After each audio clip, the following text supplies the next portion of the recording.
Okay. Hey, Coach. There were like, I don't know, 19 or 20 trades in the NFL before the deadline. You guys didn't make any. For those of us who cover the team, that's not that unusual. But can you just say, what it is that you think? Is it the confidence you have in your young guys, or you're not going for it, or what would be the reason for not adding to this team right now? It's a combination. The confidence we have in our young guys, as well as short-term success for giving up long-term goals, as far as giving up something for the future, making it worth our while to bring in a guy in for a couple games that won't be here after the year as well.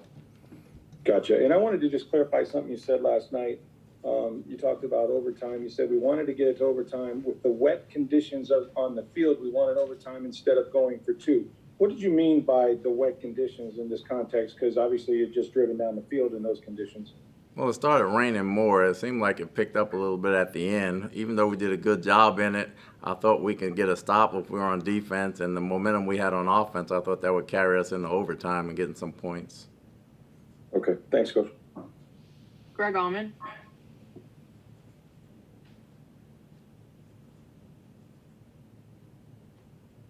Sorry, can you hear me? Now I can, yes. Hey, sorry. Well, just want to ask you about the end of the game there, that final drive. You get the touchdown, and you're choosing between the extra point and going for two. How much of a conversation is going on during that drive? Who are you talking to, and who do you trust to kind of give you the advice on when or when not to do something like going for two in a late game situation like that? We have people up in the box that look at that stuff. Jackie Davison, as well as Coach Castle, as well as the whole offensive staff over there. And we know the percentages of the league and how it goes and how we're playing and what we want to do right there going forward. And we decided that we'd go into overtime that game. So we felt like we had momentum. We felt like we had a chance to win it in overtime, and it just didn't work out. Todd, I just want to ask you, try and get caught up on a couple different guys on the injury front. Of the guys that were injured this past week, are Gaines or McMillan in play to return this week at all? They're questionable, yes. I got to see what they do this week, but they are feeling a little better. I think Marquise Watts is eligible to start his practice window. Do you expect that? We don't really know how severe his injury was when he went on. I don't know if I'll expect that yet. I haven't been told to expect that, so I don't think that'll be this week. The other one that I didn't really know a timetable on was Cody Thompson, who's on the practice squad injured list. Does he have a long-term injury? Could he be back soon to help there? He has a long-term injury right now. He won't be back anytime soon. Scott Reynolds.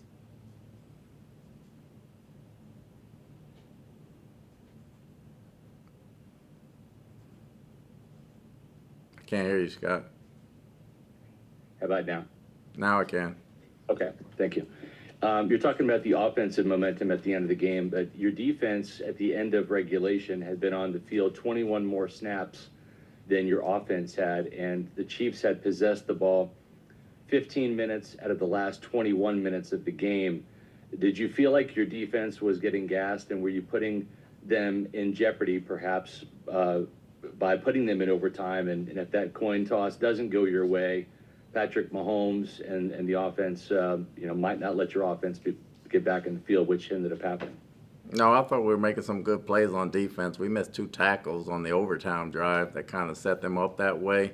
The defense was, for the most part, tackling the yards per catch pretty good, even though they had the ball. It's not like they were getting big plays going down the field. We thought we could hold up and get them the third down. We got to tackle better, obviously, and play situational football in that way better.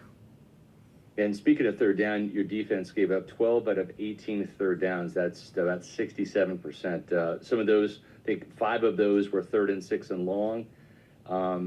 Just if you can comment on what happened on third down and why they were able to convert at such a high clip. Too many 3rd and shorts. They had 9 of them that were 3rd and 5 or less. There were 5 of them on 3rd and 1, 2 of them on 3rd and 2. There was another one on 3rd and 3, if not 2 of them on 3rd and 3, and then 1 on 3rd and 5. So when you get that short of time with a scrambling quarterback and a talented team like that, we got 1 stop on 3rd and 1. We need to do better in short yardage, but that's too tough of a clip to be stopping guys on 3rd down. Early on, we had them in 3rd and longs. We had some success. They were getting a lot of 3rd and shorts. That made it tough for us to finish converting them from stopping them from getting 3rd downs. Thanks, Coach. J.C. Allen. Coach, the middle of the field woes seem to continue this game. 3 first downs in the middle of the field. I think Mahomes was 10 for 85 and a touchdown there. Notice you try to get J.J. Russell out there involved a little bit more, but what kind of needs to happen for you guys to solidify what you're doing? Is it communication? What's going on in the middle of the field that allows teams to kind of exploit you guys there?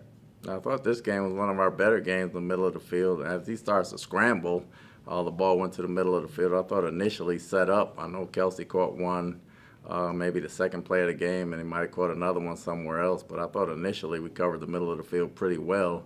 When he starts to scramble and it gets open, we got to do a better job plastering. But for the most part, I thought they did a better job from a zone standpoint where they were supposed to be.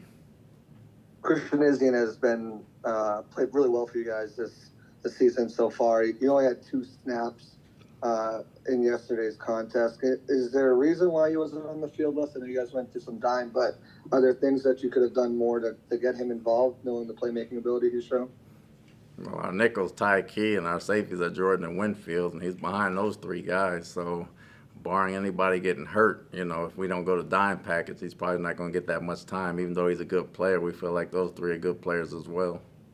And Todd, as a member of the competition committee, not just this game and the previous game where you guys didn't get to possess the ball, but is it something you're going to look at in trying to allow both teams to get touches, not just in postseason, but in the regular season at all? Is that on your docket perhaps this offseason?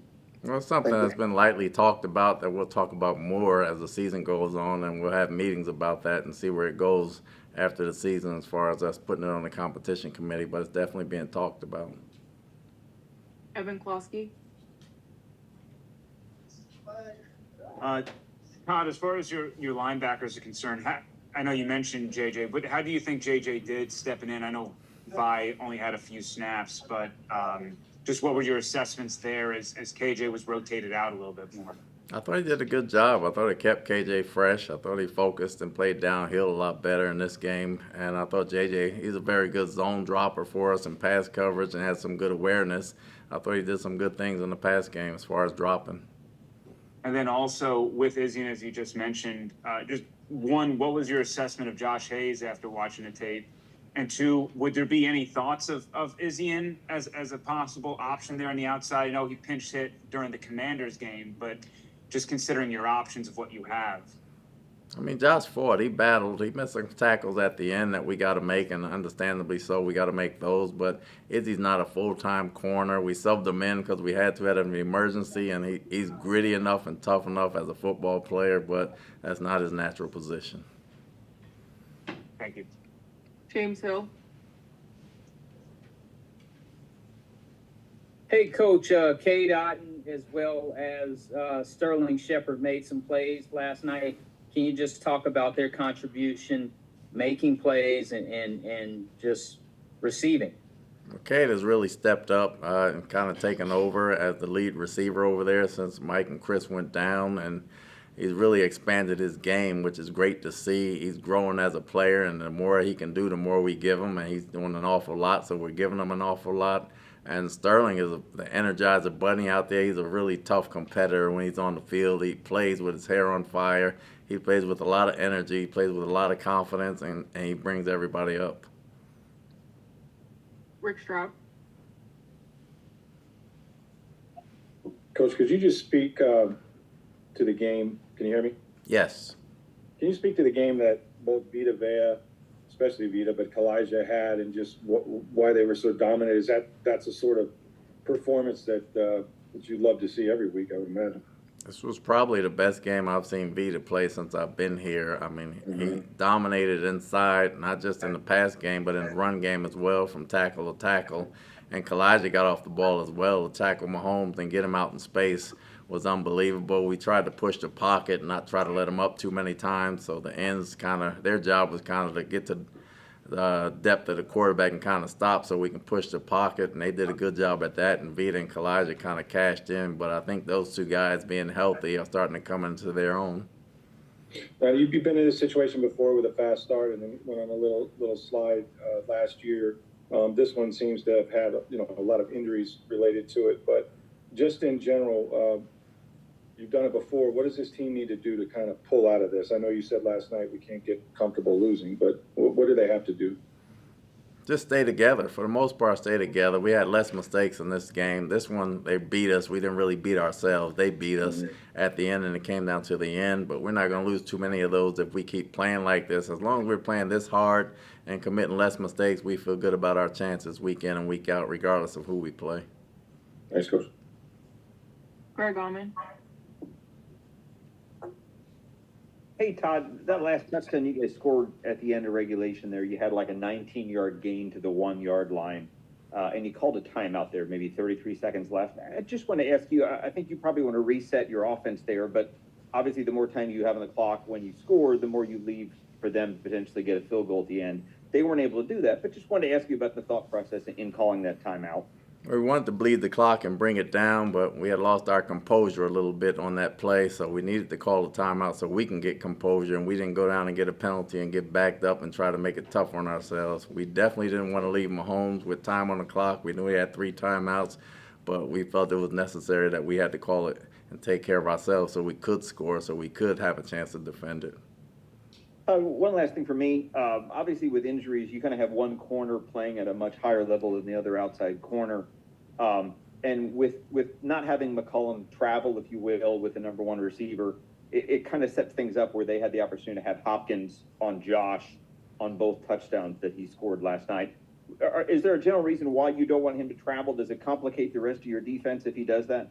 Well, they had 2 good receivers, so they had Worthy on the other side. So if you send Zion there, they throw it there. If you send Zion there, they throw it there. So that was the conflict of last night's game. So as we go forward, if we can get something like that, we'll make amends to it. But we definitely couldn't do it last night. Coach, thank you. Yep. Scott Reynolds. Coach, you're accustomed to getting pressure from your outside linebacker positions. You go back to Shaq and JPP and the success that they've had. You're having so much success pass rushing inside. You look at Vita with the 5 sacks. Kalijah's got 3 now. Logan Hall has 3. C.J. Brewer's got a couple. Will Golston has 1. What's working for those guys inside to really be the dominant pressure force for your defensive front rather than the outside linebackers this year?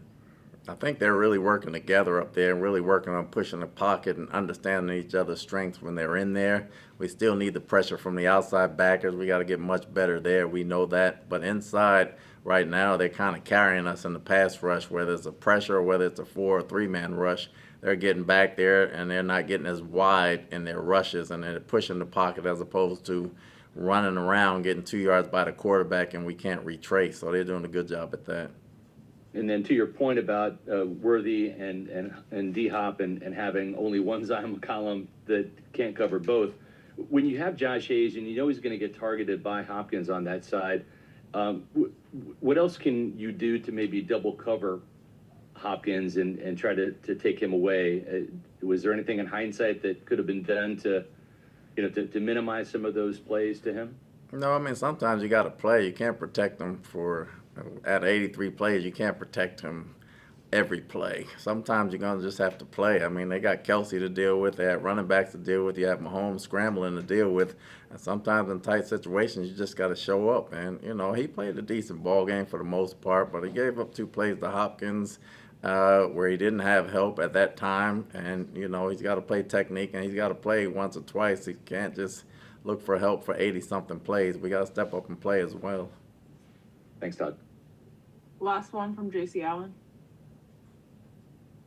Coach, do you expect to have Jamal Dean available after the bye week? I know he went on IR before that Ravens game. I'm hoping so. I mean, I'm hoping so. He's getting better. I'll see how he's running next week, and I'll have a better determination on it. All right, that's all we have. Thanks, Coach. Thanks.